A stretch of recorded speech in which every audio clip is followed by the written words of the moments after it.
Со отворањето на традиционалната изложба на маски во Центарот за култура Марко Цепенков во Прилеп, изработени од страна на учениците од сите основни училишта, официјално започнаа карневалските денови за празникот Прочка. Публиката имаше можност да погледне стотици прекрасни ракотворби, а најдобрите добија и награди.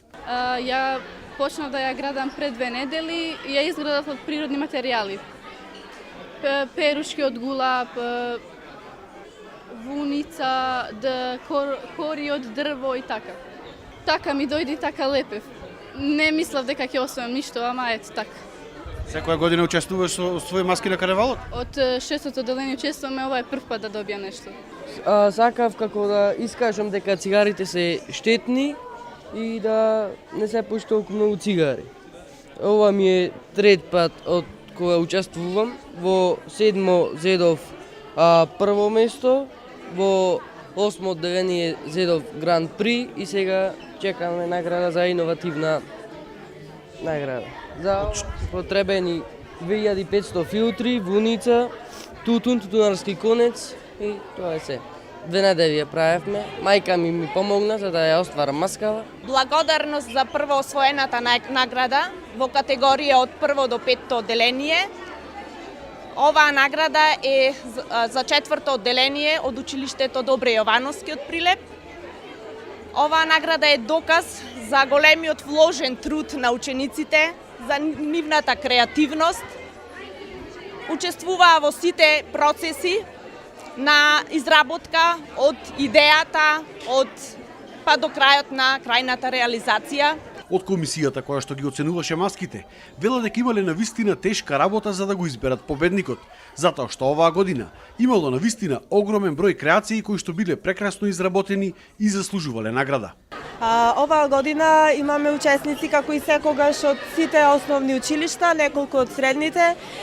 Им дадовме учество и на најмалите, од градинките, од центрите и така натаму, каде што како и секоја година се доделуваат неколку маски од 1 до 5 одделение, од 6 до 9, една маска во средните училишта и наградени се како новитет оваа година учениците кои што имаат иновативни маски и таа иновативната маска.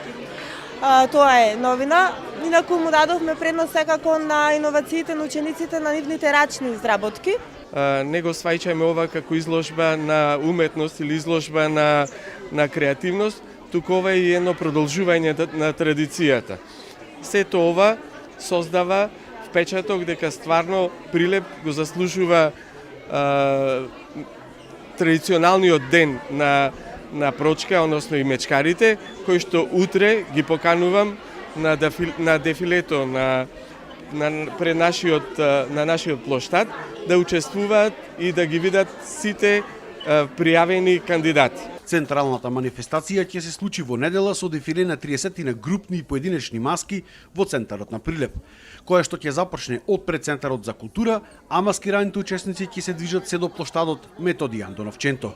Дефилето продолжува, го предводат мечкарите, нашата традицијска маска, врз која што е и заснуван овој карневал, а потом жретките сето на останато шаренило од маски се парадира се до центарот на градот, односно до плоштадот Методи Андонов Ченто, каде што ќе ги видиме нивните кореографии со музика и за најдобрите исто така ќе има награди од стручно жири.